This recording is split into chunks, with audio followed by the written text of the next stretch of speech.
Cet homme, vous ne le connaissez pas et pourtant, il vous manipule. Cet homme, c'est Pierre-Édouard Stérin, c'est un milliardaire français qui est devenu connu en fondant Smartbox. Vous avez peut-être déjà vu à Noël quelqu'un recevoir une Smartbox et se dire « Oh super, une initiation au parapente » et puis jamais la faire. Voilà, c'est Smartbox. Au départ, Pierre-Édouard Stérin, il vend pas vraiment du rêve, mais il a l'air plutôt banal, un mec dont on se fout. Et pourtant, l'année dernière, en 2024, on a découvert l'existence du projet Périclès, un projet secret de Pierre-Édouard Stérin qui a pour but de faire gagner l'extrême droite. 150 millions d'euros investis sur 10 ans dans une bataille idéologique et électorale dans le but de faire gagner l'extrême droite et notamment le Rassemblement national dont il est très proche. En passant par la manipulation des médias pour faire parler des idées de l'extrême droite et les rendre acceptables, des batailles juridiques, du coaching de candidats pour les faire gagner plus facilement, et de rassembler plein de personnalités de la droite et de l'extrême droite pour créer une sorte de programme commun. Le projet Périclès est une énorme machination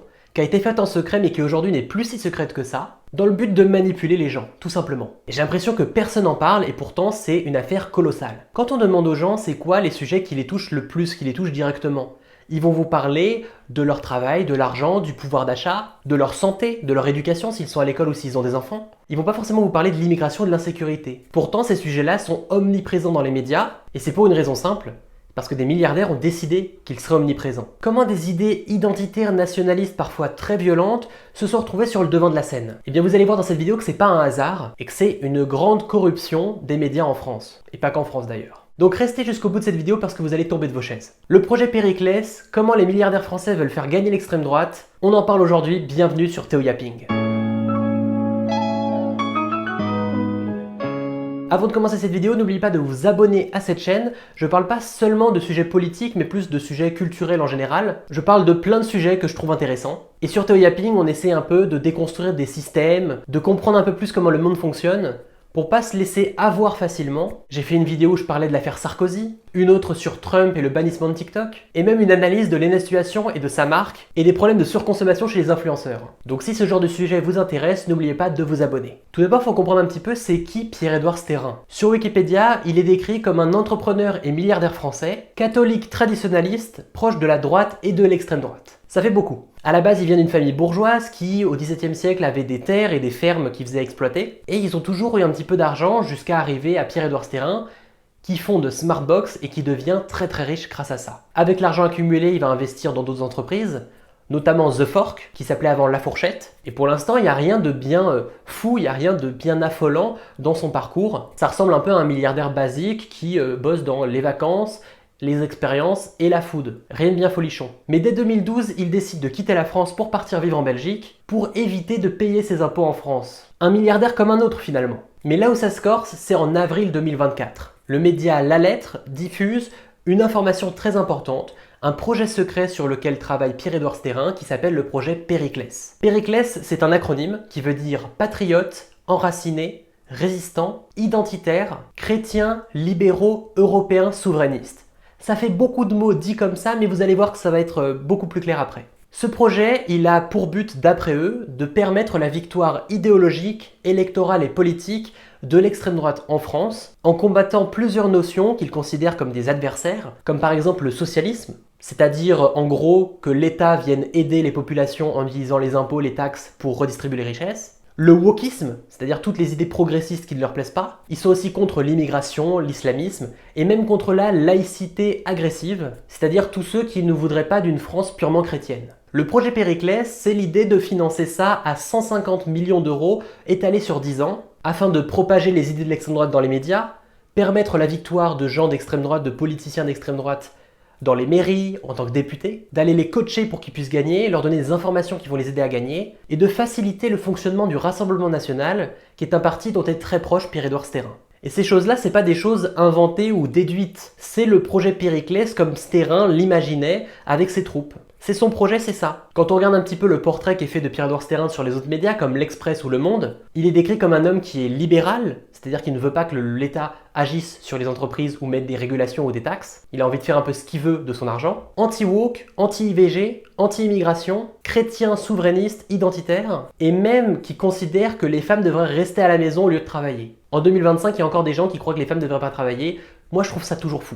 Et ce type-là est milliardaire, hein. Ce type-là a beaucoup de pouvoir. Vous allez voir, cette vidéo, c'est de pire en pire, hein. À côté de ça, Pierre-Édouard Stérin, il est aussi admirateur d'Elon Musk et de Donald Trump. Et quand on voit ce qui se passe actuellement aux États-Unis, c'est ce que propose de faire Stérin. Enlever des droits, supprimer des aides, couper les vivres à tellement de gens, mettre comme bouc émissaire les migrants ou une ethnie minoritaire comme source de tous les problèmes. Ce que font Trump et Elon Musk aux États-Unis, c'est ce que veut faire Stérin. Pour revenir un petit peu sur les 3 objectifs du projet Périclès, il y a 3 victoires qu'il cherche à avoir. La victoire idéologique, c'est-à-dire de mettre en avant les idées de l'extrême droite, de les rendre acceptables, et de combattre les idées qui ne leur plaisent pas, comme le socialisme, le wokisme. La victoire électorale, c'est-à-dire de faire gagner des mairies, des députés chez l'extrême droite et notamment chez le Rassemblement National qui est le parti dont il est le plus proche. Et la victoire politique, c'est-à-dire de rassembler des politiciens, des personnalités importantes de la droite et de l'extrême droite autour d'une sorte de projet commun. Alors que plein de gens à droite sont tous en train un peu de se battre pour prendre le pouvoir, en réalité, il y a Pierre-Édouard Stérin derrière qui les aide tous et ils ont tous les mêmes idées. Mais alors comment il compte s'y prendre? Parce que le projet ici qu'il a, le projet Périclès, ça paraît très ambitieux. Et vous allez voir qu'en fait ce projet il est déjà en cours actuellement. Un des buts de Pierre-Édouard Stérin, c'est de manipuler ce qu'on appelle la fenêtre d'Overton. La fenêtre d'Overton, c'est un principe dans les discours. Ce qui est dans la fenêtre, c'est ce qui est considéré comme acceptable dans un débat. Et ce qui n'est pas dans la fenêtre, c'est l'inacceptable, l'immoral. Par exemple, si je fais un débat sur faut-il tuer des enfants, vous allez me dire mais ça va pas la tête. Eh bien les idées d'extrême droite, pendant très longtemps, c'était ça. Personne n'osait en fait débattre de ça parce qu'ils disaient mais ça ne va pas la tête. Personne n'allait débattre de savoir si les hommes méritaient plus de droits que les femmes. Personne n'allait débattre du fait qu'une race serait meilleure que l'autre. Aujourd'hui, ces débats-là, on peut les voir sur des chaînes comme CNews. La fenêtre d'Overton, elle a été décalée vers l'extrême droite. Pour faire ça, Pierre-Édouard Stérin, il a décidé de financer plusieurs médias. En 2020, il finance le média Néo, qui est un média que vous connaissez peut-être, parce qu'il est un peu partout sur Internet. Et même si ce média il a l'air généraliste, pas trop politisé, il cherche quand même à mettre en avant ce qu'ils imaginent de la France, donc la France profonde, des interviews de gens qui vivent à la campagne, pour essayer de se rapprocher de gens qu'on ne voyait pas beaucoup dans les médias traditionnels. Pierre-Édouard Stérin, il a aussi investi dans un média qui s'appelle Le Crayon, que vous connaissez peut-être, mais qui est un peu moins connu que Néo. Le Crayon, c'est un média d'idées et de débats qui se veut neutre. C'est-à-dire qu'ils vont inviter des gens de plein de partis différents pour les faire discuter sur des sujets et faire croire que ça va faire ramener des débats intéressants à la fin. Alors que si tu prends un misogyne et une femme et que tu les fais discuter, ça va pas créer un débat sain. Tout simplement, ça va juste être un fight. Ils se disent neutres. Est-ce que c'est vraiment neutre quand quelqu'un d'extrême droite qui veut utiliser son argent pour son idéologie finance ton média? Bah non, il est plus neutre, c'est plus possible. En février 2025, donc ce mois-ci actuellement, Pierre-Édouard Stérin il a même donné la possibilité, donné l'idée qu'il voudrait racheter Valeurs Actuelles, qui est un des médias les plus connus à l'extrême droite. Donc il y aura peut-être des négociations qu'on verra dans les prochaines semaines. Et en fait, les médias, il y en a beaucoup des milliardaires qui possèdent des médias. C'est pas quelque chose de nouveau. La plupart des grands médias sont possédés par des milliardaires. On a Xavier Niel qui possède Le Monde, Bolloré avec Canal+ et Europe 1, et Bernard Arnault avec Le Parisien. Acheter un média, c'est pas juste une manière de se faire de l'argent facilement. C'est pas juste un nouvel investissement de la part des milliardaires. C'est pas anodin comme choix. Parce que quand vous possédez un média en tant que milliardaire, bah vous faites un peu ce que vous voulez avec ce média. Quand un milliardaire est à la tête d'un média, eh bien déjà il est plus critiqué par ce média. Vous verrez jamais Le Parisien critiquer LVMH ou Bernard Arnault, parce que Bernard Arnault possède Le Parisien. De la même manière, il peut choisir qui va être à la tête de la rédaction, et si quelqu'un ne lui plaît pas vraiment, il peut le virer. Et puis ces milliardaires peuvent choisir, décider les sujets qui seront abordés. On peut croire facilement que les médias sont neutres, que les journalistes vont parler que de faits et que de ce qui se passe et que le fact-checking va suffire à voir qu'ils ne mentent pas. Déjà, il y a des médias qui mentent, qui se trompent et qui ne vont pas s'excuser quand ils se sont trompés. C'est déjà arrivé plein de fois avec TPMP, CNews ou même BFM TV. Et puis, surtout, le choix des informations qu'on traite, c'est déjà politique. Si je décide de parler tous les jours d'agressions qui se passent dans une cité, bah vous allez croire qu'en fait, la France va mal et la France est de plus en plus violente. Alors qu'en réalité, quand on regarde sur le temps, on n'a jamais été aussi peu violent que maintenant, à l'échelle de l'humanité. Et de l'autre côté, si je décide de ne jamais parler de fraudeurs fiscaux, de problèmes de milliardaires, de pollution, ben en fait vous allez croire que ces sujets-là, ils n'existent pas. Donc les choix de sujets abordés dans un média sont déjà politisés. Aucun média n'est neutre, donc il ne faut pas qu'on tombe là-dedans à croire que les médias sont neutres, surtout quand ces médias ne sont plus indépendants et sont manipulés par des milliardaires qui les possèdent. À côté de ça, Pierre-Édouard Stérin avec le projet Périclès, il a divisé sa stratégie sur plusieurs autres pôles. À côté des médias, il voulait racheter des groupes d'édition comme Editis, qui est un groupe qui gère notamment les livres Nathan, les livres qu'on avait à l'école et les bouquins scolaires. Donc il voulait avoir la main mise sur ce que les enfants apprenaient à l'école. Finalement, il n'a pas pu le racheter, ça a été racheté par un autre milliardaire. Il voulait racheter le média Marianne, qui est un média très connu, qui a été racheté par un autre, le même milliardaire d'ailleurs que pour Editis. Les milliardaires se battent pour avoir des groupes de presse, des groupes de médias, parce que ce sont des armes idéologiques. Un média, c'est une arme pour manipuler les foules. Le projet Périclès, c'est aussi des groupes d'avocats. Le collectif Justicia, par exemple, a été créé dans le but d'aller faire changer des lois, pousser à changer des lois et mener des combats contre les woke et les progressistes. Pierre-Édouard Stérin, il a aussi organisé des conseils opérationnels municipaux dans l'idée de faire gagner 300 nouvelles villes au RN. C'est-à-dire qu'il a coaché des candidats pour qu'ils soient prêts à devenir maire, qu'il a donné de la data et des données, des informations qu'il avait sur les villes, notamment avec des sondages, avec des médias, pour les aider à voir quelles villes seraient les plus favorables. Et avec son réseau et les médias qu'il possède, il a donné des places dans les médias pour que ces candidats viennent parler et viennent se faire connaître. On parle donc d'un milliardaire qui finance de la manipulation, de la corruption, qui aide à faire voter des gens et à faire élire des gens. Et dans une démocratie, ça, ce n'est pas normal. Le projet Périclès, c'est des groupes de lobbying, c'est-à-dire des gens qui vont pousser à mettre en avant les intérêts de ce groupe-là, de l'extrême droite. En devenant amis avec des politiciens, en créant un réseau de gens autour d'eux qui vont les aider à mener leur combat, en convainquant des gens à s'associer à eux. Au départ, tout ça, c'était dans l'ombre. Mais le projet aujourd'hui, il est visible, il est facilement trouvable, et je vous conseille d'ailleurs la série d'articles de l'Humanité qui parle du projet Périclès et qui donne tous les détails de leur stratégie. Si vous avez envie d'aller un peu plus loin et de comprendre comment toute cette machination fonctionne, n'hésitez pas à lire cette série, c'est très intéressant. Et vous pouvez d'ailleurs voir ce graphique qui montre les liens entre Pierre-Édouard Stérin et différentes personnalités de la droite et de l'extrême droite, entre les gens qui sont très proches de lui et les autres qui l'essayent de convaincre pour se rapprocher de lui. C'est une grande machination qui est en train de se faire pour faire gagner les idées de l'extrême droite. On a des gens comme Bruno Retailleau qui est au gouvernement, Le Pen, Bardella, Zemmour, et puis on a des ensembles de médias et d'autres milliardaires qui partagent les mêmes idées. Quand on voit quelqu'un comme Vincent Bolloré avec Canal+, CNews, Europe 1, c'est quelqu'un qui a les mêmes idées que Pierre-Édouard Stérin. Donc même s'ils sont peut-être pas amis proches, en fait ils partagent le même combat. Et ils vont forcément s'entraider. Le groupe d'édition Fayard, c'est ceux qui ont financé le livre de Jordan Bardella, et d'ailleurs ça appartient à Vincent Bolloré. Les milliardaires financent l'extrême droite parce que l'extrême droite va leur permettre de garder leur pouvoir. Et cette grande machination, elle est visible avec notamment un fichier que le projet Périclès se partage entre eux, un répertoire de 2000 personnes, 2000 noms, des gens qui bossent dans les ministères, qui bossent à l'Assemblée, qui bossent dans des grands médias ou dans des grands groupes, qui sont proches de leurs idées et qui du coup on peut appeler en cas de besoin. Ce groupe-là, projet Périclès, c'est un groupe de gens qui est organisé, qui s'est d'abord organisé en secret, qui aujourd'hui n'est même plus si secret que ça, mais qui pourtant peut toujours agir facilement pour faire du lobbying et pour pousser l'extrême droite à gagner. En manipulant les médias, l'information, les sujets traités, en manipulant les mairies et ce que les gens pensent, ce que les gens croient, pour gagner des voix. C'est très dangereux dans une démocratie d'avoir ce genre de propagande, parce que c'est de la propagande, et on devrait tous combattre ça pour empêcher les milliardaires de nous dire pour qui voter. Surtout quand les milliardaires, de base, nous exploitent déjà. Et surtout quand c'est pour faire passer des idées nauséabondes, misogynes, racistes, sexistes, homophobes, tout ça, voilà. Mais en regardant cette vidéo, vous pouvez peut-être vous demander, mais pourquoi les milliardaires s'embêtent en fait à faire gagner l'extrême droite? Qu'est-ce qu'ils en ont à faire? Ils sont déjà riches, ils s'en foutent de tout ça. Qu'est-ce qu'ils ont à gagner à mettre autant d'énergie dans ce combat-là? Parce que ça leur fait pas gagner de l'argent précisément d'être très chrétien ou catholique, ça augmente pas leur vente. Enfin, les gens s'en foutent de qui est à la tête de quel média ou de quelle entreprise. C'est pas ça le vrai combat derrière. Déjà, il faut comprendre que l'extrême droite et les riches ont toujours été liés d'une manière ou d'une autre. Dans les années 30, avant la Seconde Guerre mondiale, les fascistes étaient amis avec les bourgeois. Parce que les bourgeois, quand il y avait des grèves, quand il y avait des syndicats qui empêchaient l'usine de tourner, les fascistes arrivaient pour tabasser les syndiqués et du coup casser ces grèves. Les violences de l'extrême droite ont toujours servi le patronat à faire tourner les usines et faire travailler les gens et les laisser se faire exploiter. Aujourd'hui, il y a un petit peu moins ces violences de groupes qui viennent casser des grèves, même s'il y en a toujours, parce qu'il y a beaucoup de groupes d'extrême droite qui viennent tabasser des étudiants quand il y a des manifestations par exemple. Mais c'est beaucoup plus vicieux aujourd'hui, beaucoup plus caché. Le projet des milliardaires, c'est de faire passer les idées d'extrême droite, de les faire élire,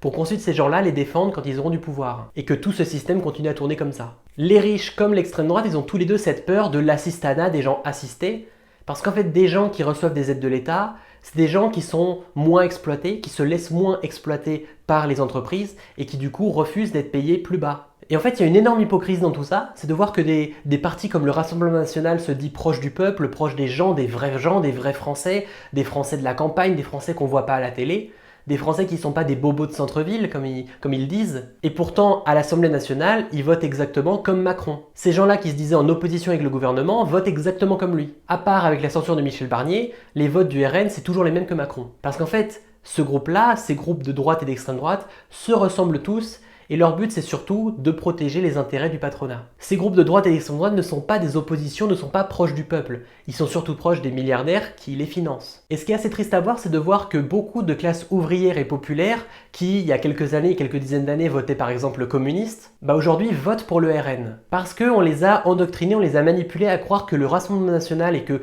tous les partis, même de droite et d'extrême droite en général, étaient de leur côté, alors que ces partis sont financés par leurs patrons, tout simplement. Les patrons financent un parti qui va manipuler les gens, leur faire croire qu'on va les sauver de cette façon, pour pas que ces gens se rebellent contre leur entreprise ou contre leur patron qui les exploite. Et cette hypocrisie qu'on voit de la part de l'extrême droite, elle est même partout dans tous les projets, dans tout ce qu'ils défendent. Cette idée d'une France blanche, chrétienne, avec la famille, avec le père, la mère, les enfants, la femme qui reste à la maison et le père qui travaille, en fait ces idées-là, ils ne les défendent pas eux-mêmes, ils ne les vivent pas eux-mêmes. Par exemple, si vous avez peut-être suivi les législatives en Allemagne, le groupe AfD, qui est le parti d'extrême droite, qui est vraiment proche des... Je mets le mot ici parce que je ne sais pas si j'ai le droit de le dire sur YouTube. Ce parti est arrivé deuxième, a fait une énorme montée dans les législatives, et la patronne du parti, Alice Weidel, c'est une femme qui prône une Allemagne blanche, identitaire, les vraies idées de la famille. On a l'impression de se retrouver dans les années 30. Pourtant, cette femme, elle est lesbienne, elle vit avec une Sri Lankaise qui a des enfants, et qui vit en Suisse. Elle est l'inverse de ce qu'elle prône. Et en fait, une Allemagne qui serait l'Allemagne qu'elle veut, ce serait un monde dans lequel elle ne vivrait pas sereinement. Elle prône quelque chose qui serait contre elle-même. Parce qu'en réalité, ils font du business. Les idées identitaires, ils ont réussi à les rendre importantes chez les gens, du coup les gens sont prêts à voter dur pour ça. Et quand ils seront au pouvoir, ils protégeront surtout les grands patrons qui les financent. C'est pareil avec Trump et Elon Musk, qui te parlent de famille et de vraies familles américaines, alors que eux, ils trompent leurs femmes ou ils s'occupent pas de leurs gosses. Elon Musk, il a 13 enfants, il s'en occupe pas une seule seconde. Le but de ces gens-là, de ces partis-là, c'est pas de prôner ce qu'ils imaginent être la vraie France, c'est pas de prôner des vraies idées. Il y a des militants qui croient en ça, qui croient en ce grand mensonge de qu'est-ce que doit être la vraie France, qu'est-ce qu'était la France avant, alors qu'ils se font eux aussi manipuler. Mais les dirigeants de ces partis, de la droite et de l'extrême droite, c'est avant tout des gens qui veulent fabriquer de la peur chez les électeurs pour que les gens votent pour eux et pour qu'à la fin ils puissent garder ce pouvoir. Parce que la peur, c'est un moteur qui t'empêche de réfléchir, qui t'empêche de te rendre compte des vrais problèmes, de les analyser et qui te fait réagir très vite. Ils veulent nous pousser à avoir peur sur plein de sujets. Ils vont dans les médias, ils manipulent les médias pour nous donner des sujets, des raisons d'avoir peur, pour pouvoir être élus. Et à la fin, quand ils sont élus, ils suivent les directives des gens qui les ont financés, c'est-à-dire les milliardaires. Parce qu'en fait, la plus grande peur de ces gens-là, de l'extrême droite et du projet Périclès, pourquoi les milliardaires s'intéressent autant à l'extrême droite? C'est parce que la peur, c'est la régulation. Dans le sigle Périclès, le L c'est pour libéral. Un libéral, dans les grandes lignes, c'est quelqu'un qui considère que l'État ne doit pas agir sur les entreprises, que le marché se régule tout seul et qu'il faut laisser les gens entreprendre comme ils veulent, qu'il ne faut pas taxer, qu'il ne faut pas mettre d'impôts, qu'il ne faut pas réguler. Et derrière ces idées de l'extrême droite, il y a des gens libéraux.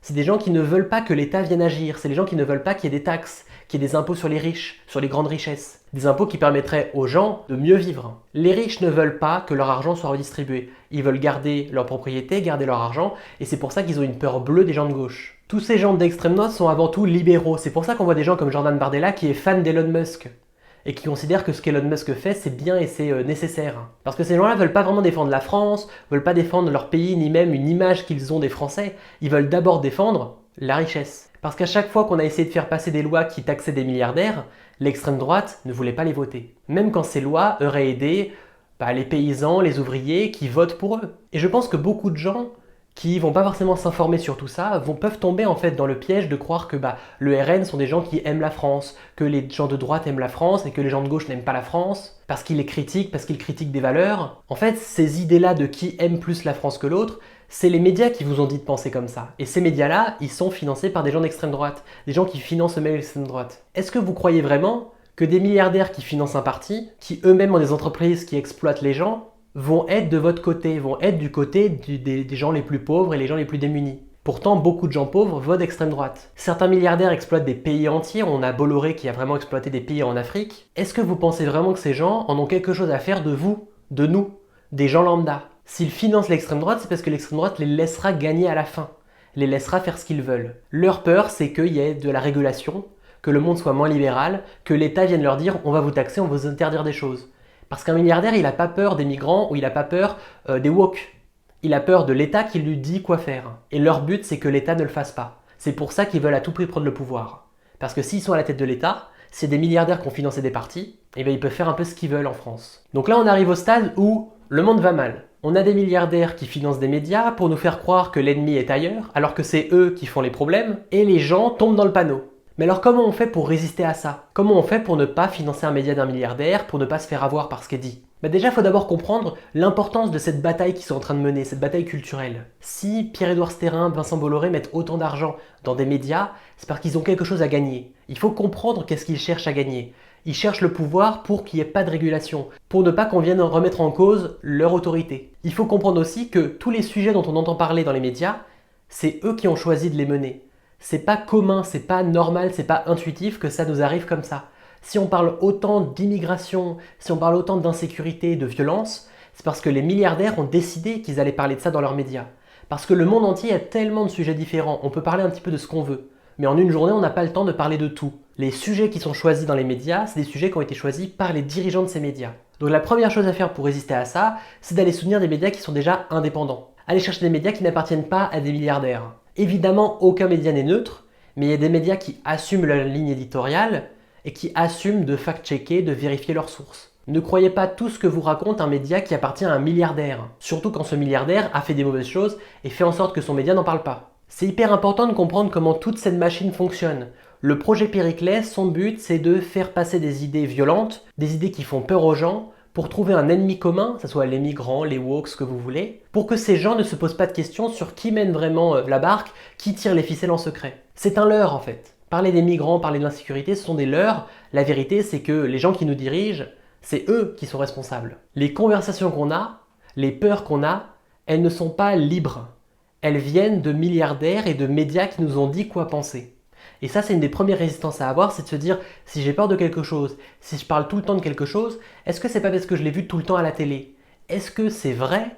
Est-ce que c'est si important? Est-ce que ça mérite mon attention? C'est ces questions-là qu'il faut se poser pour pouvoir résister à ça. Ne pas tomber dans le panneau et ne pas se laisser manipuler. Si je fais ce sujet aujourd'hui en vidéo, c'est parce que moi j'ai vu des gens dans ma famille, mes propres parents, se retrouver endoctrinés, à allumer la télé, d'abord 5 minutes, 10 minutes de CNews, de TPMP, puis finalement commencer à avoir peur de tellement de choses alors qu'ils ne voient rien de ces choses-là. Les gens qui ont le moins accès au monde, qui ont le moins accès à l'extérieur et même à l'immigration, aux migrants ou même au travail, sont ceux qui en ont le plus peur. En Allemagne par exemple, les partis qui ont le plus voté pour l'AfD c'était l'Allemagne de l'Est et c'est ceux où il y a le moins de migration. Pourtant, c'était ceux qui avaient le plus peur. Parce que c'est toujours comme ça. C'est ceux qui sont les moins concernés qui se retrouvent à voter par peur. Parce que la seule information qu'ils ont eue à propos de ces sujets, ça vient de la télévision. Et la télévision, comme d'autres médias, financés par des milliardaires. On y revient. Quand on apprend tout ça sur le projet Périclès, sur ces techniques un petit peu de corruption, de manipulation, on peut se demander, est-ce qu'on vit vraiment dans un pays si libre que ça? Parce que même si on a des droits, beaucoup plus de droits que plein de pays qui sont très autoritaires, à la fin, si nos avis ils sont manipulés, si nos votes sont manipulés, si ce qu'on crée, ce qu'on fait, en fait, tout est manipulé par des riches qui nous disent quoi penser, est-ce qu'on est vraiment si libre que ça? La première résistance, c'est de comprendre que nos idées, elles n'étaient pas totalement libres, que nos peurs notamment sont utilisées par des gens qui veulent garder le pouvoir. Et le projet Périclès, il nous montre que les gens d'extrême droite, les gens de droite en général, se sont réunis, se sont rassemblés. Les politiciens qui parfois ont l'air de pas trop s'entendre, en fait sont très proches et sont dans le même groupe. Ils ont des groupes de pensée, des lobbies, ils font passer leurs idées, ils manipulent les médias pour qu'on croie comme eux. Eh bien nous aussi on doit faire pareil, mais avec nos idées. Si vous êtes dans une grande entreprise, quelque chose de très important à faire, c'est de vous syndiquer. Si vous êtes dans un syndicat, vous ne serez pas seul s'il y a un problème. C'est quelque chose que tout le monde faisait il y a des années, mais aujourd'hui de plus en plus les syndicats manquent de personnes parce que les jeunes ont oublié de se syndiquer. Les jeunes n'y pensent pas, n'en parlent pas. Parce que personne à la télé ne viendra vous dire de vous syndiquer. Pourquoi? Parce que la chaîne télé appartient à un milliardaire et le milliardaire ne veut pas que vous vous battiez. Syndiquez-vous, rentrez dans un syndicat, dans des associations. C'est une des choses les plus utiles que vous pourrez faire parce que de cette façon vous serez plus seul s'il y a un problème. C'est une question vraiment parfois de vie ou de mort. Une autre chose à faire pour résister à tout ça, c'est d'oublier le rêve des riches. Dans ma vidéo sur les situations et sur les marques de youtubeurs, je parlais notamment de comment le capitalisme nous a fait croire qu'il fallait créer son entreprise, avoir sa marque, devenir une star et toutes ces choses-là de consommation. Alors que ces rêves-là, on n'y pense pas quand on est né, quand on est petit, on n'y pense pas, c'est pas des rêves qu'on a. On ne naît pas en rêvant d'avoir un yacht. Mais quand on voit des images, des vidéos, des médias qui nous en parlent, qui nous font croire que c'est génial et que c'est une vie de rêve, eh bien quand on voit des milliardaires polluer, avoir des yachts, faire n'importe quoi avec leur argent, eh bien on va pas forcément les critiquer parce qu'on va se dire peut-être un jour je serai comme eux. Si on arrêtait de rêver comme eux, on pourrait plus facilement remettre en doute leur pouvoir. Nos peurs comme nos rêves sont financés par les milliardaires.